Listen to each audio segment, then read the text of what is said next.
Hey everyone, I hope you're doing well and staying safe during this time. If you're new here, welcome to the channel. Like I said, thank you so much for checking me out. If you haven't done so, please make sure to hit that subscribe button just right below the video. Cool, thank you so much. I really do appreciate it. And if you're returning, welcome back. Thanks again for your support. I truly do appreciate having you here. Alright, and to not waste too much of your time, let's dive right in. First of all, Ripple locks 800 million XRP in escrow that could flood exchanges. This is a very important article because I was having a little talk over on Twitter and I noticed every single month 1 billion XRP gets unlocked. You guys all know it, you guys all dread it, we all talk about it. However, 800 million gets put back in. And there's two deductions or two conclusions to draw from that. One, the SEC has already kind of lost. And two, whenever you see this 1 billion getting unlocked, it's a contract that was set a couple of years ago. Ripple can't stop it. But also, it does not mean that Ripple is going to sell a billion, nor that the pressure is even there. Why? It goes like this. There was 56, 65, whatever, 60-ish billion XRP in Ripple's control in 2017. They decided to not always have this looming pressure of Ripple being able to just open the floodgates and sell everything onto exchanges. So then they locked it up, unlocking 1 billion XRP every single month, so that they at least have the power to do something if they wanted to. But kind of have the underlying idea of, we'll unlock a billion, but we'll use whatever we want to use and put the rest back in. And as it currently stands, guys, the majority of XRP every single time gets put back into escrow for another 5 years, just locked up for a couple years again, so that over the next couple of years, potentially a decade or so, more and more XRP is going to keep getting unlocked and Ripple's going to get some. At the end of the day, they only sell a portion of that, and even then we can follow exactly how much they sell because they're pretty open about everything, about what to do with the money, what this, what that, what this, what that. So I would say it's not necessarily a bad thing. And the second part comes about why Ripple has already won, kinda. Here is the exact tweet that I posted. 1 billion XRP got released yesterday. If the SEC was so certain about their case, they would have requested the judge to make them stop selling for now. Because again, they have 200 million XRP to their disposal.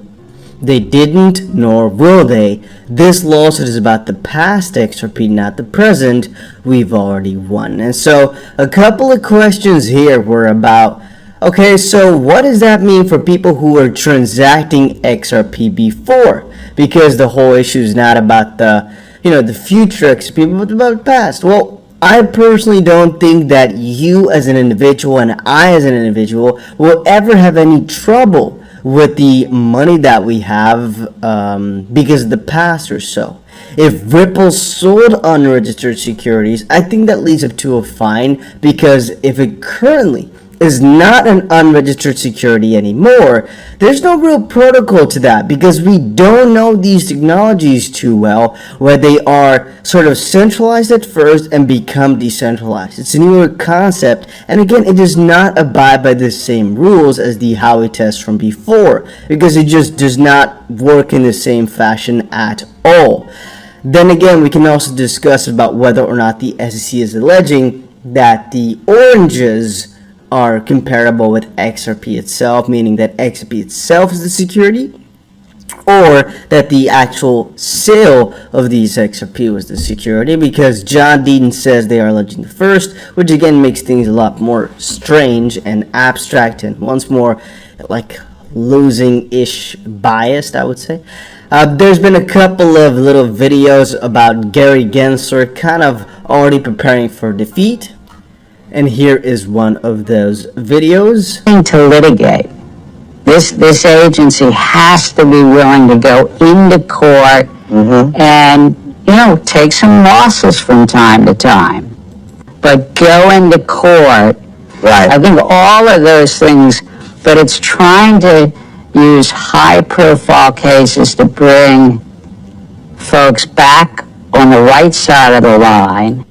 So what he's saying, and I'll open my next video with this one again. You know, I'm gonna do that. Why? It's actually one of the most important videos we've seen from Gary Gensler thus far, because we were all confused. Why go through litigation? Why not through the rulemaking process of getting things done in the crypto space? And they're basically saying, we just want a lot of these companies to come back on the right side. We didn't really know how to communicate with them properly, so we allege something. We're gonna lose a couple, but at least we basically undermine the fundamentals set by a judge. Because once more, guys, remember, the SEC is not only in the business of just suing and only making rules through some, I guess, other means. Who cares about what exactly they are for? They're also there for the rulemaking process through litigation. Because again, whatever is concluded in the lawsuit, the SEC cannot conclude themselves. The SEC cannot say, XP is security, boom, bam, bam. No, another, I guess, authority has to say, yes, that's the truth. The SEC can allege, the SEC can kind of like in Dutch is opper, kind of bring up a certain point, but they cannot make rules themselves. They have to bring those up and let those be built, so to speak. They overrule some stuff, but yet again, we've seen they basically overruled through lawsuits and through, I guess, bringing things up that are wrong, or you guys understand what I mean with that. Point being, him admitting that they will lose from now and then just shows to me that indeed they're not as bad as we sometimes put them out as.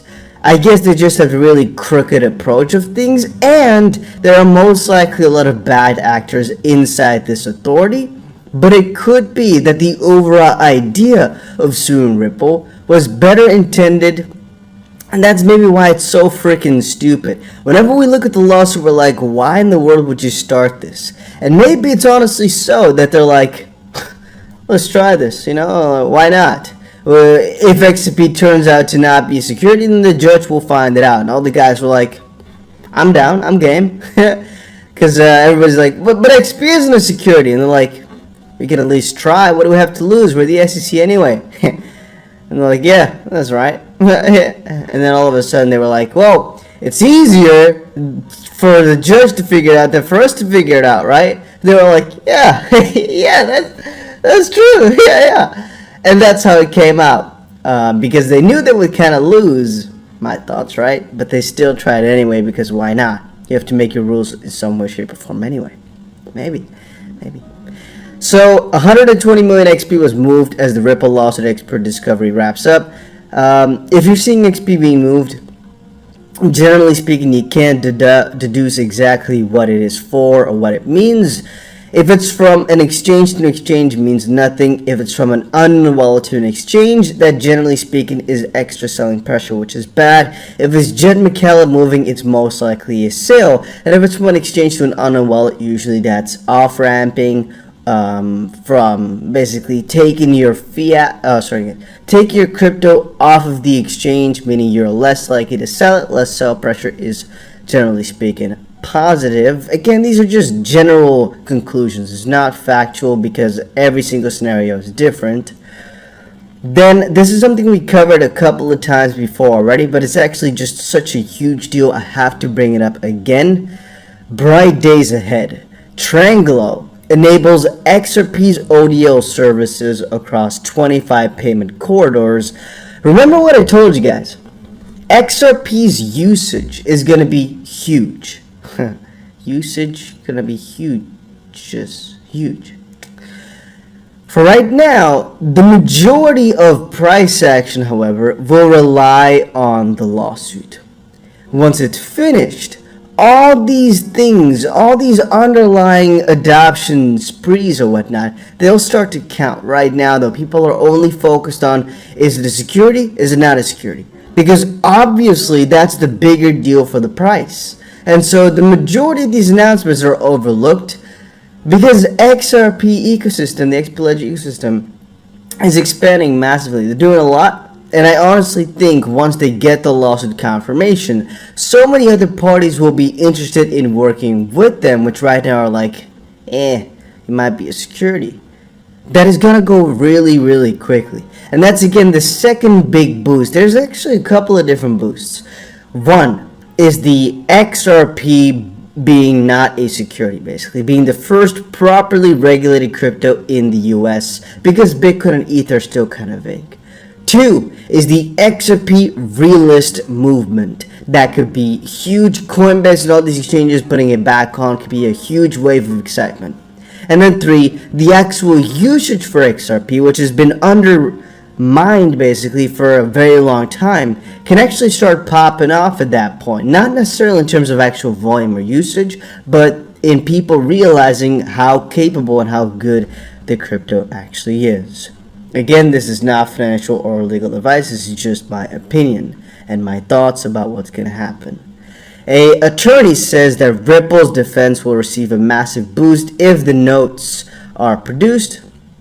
We talked about this before. If we're talking about the lawsuit, guys, we really want as much as possible from the SEC side. We honestly just want them to produce some stuff so we have some basis to form, basically. And we talked about this before.